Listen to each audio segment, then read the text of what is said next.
The title of your movie again, which opens today, is Fuchsia Libre. Suportahan po natin. Please watch Fuchsia Libre. Showing na po nationwide. Ano ang hindi nyo maintindihan sa pag-ibig at relasyon? Ikaw muna, Annalyn. Ako? Ang hirap naman, pag-ibig talaga. Anong hindi ko maintindihan?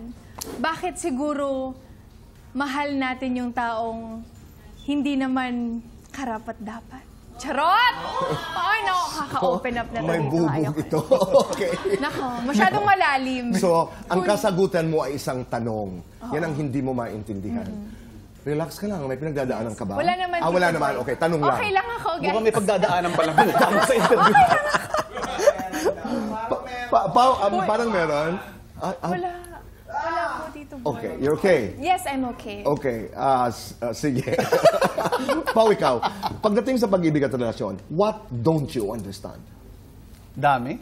Madami. I mean, just when you thought na things are getting better, na parang mas marami ka ng alam ngayon, tapos biglang marami. And I know I still have a lot to learn about love. Work in progress.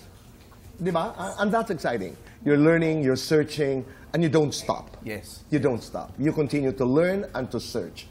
Pareho kayo devoted na mga anak sa inyong mga magulang, lalo na sa mom.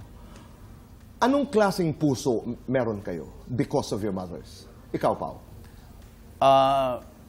I could say kasi yung mom ko sobrang pinagtibay siya ng panahon. So, feeling ko yung hindi man tigas, pero yung tibay ko sa mga challenges, I think I got from my Galing mom. doon. Yeah. And hindi ang dami pinagdaan ng mom ko. So, and she's here, I mean, 2 times na stroke and she's still here, di ba? So, iba yung pusong palaban talaga. Oh. Annalyn, ikaw. Ako siguro, pusong parang egg. Kasi itlog. Kasi it may appear hard sa outer pero soft sa inside. Kasi ganun yung mama ko.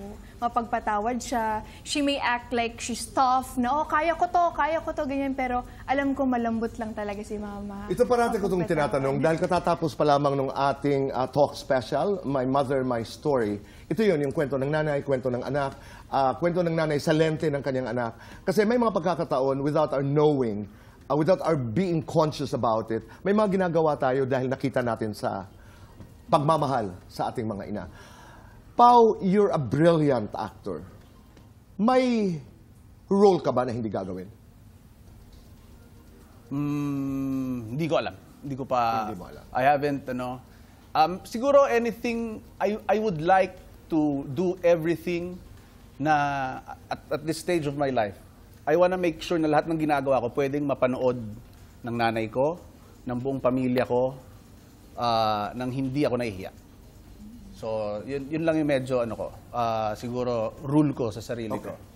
You're relatively new in the business. Sa Bubble Gang, ano yung patuloy mong natututunan kay Paulo, kay Bitoy? What are you constantly learning? Siguro pagiging basta. Ano? Basta. Charot lang, joke lang. Hindi, kasi siguro, ako talagang grateful ako na part ako ng Bubble Gang. Kasi parang kada taping namin, parang may na-unbox sa akin na, uy, kaya ko palang gawin to, kaya ko palang maging ganito. Kasi every skit na ginagawa namin, iba't ibang role ang ginagampanan ko din. Kaya thankful talaga ako sa Bubble Gang. Kasi parang na-unbox niya lahat ng mga akala ko hindi ko kayang gawin. Pero ngayon, kaya ko pala. How do you go beyond that pressure of being able to work with Paulo Contis, with Michael V, or there is no pressure at all? Hindi naman po mawawala po yung pressure.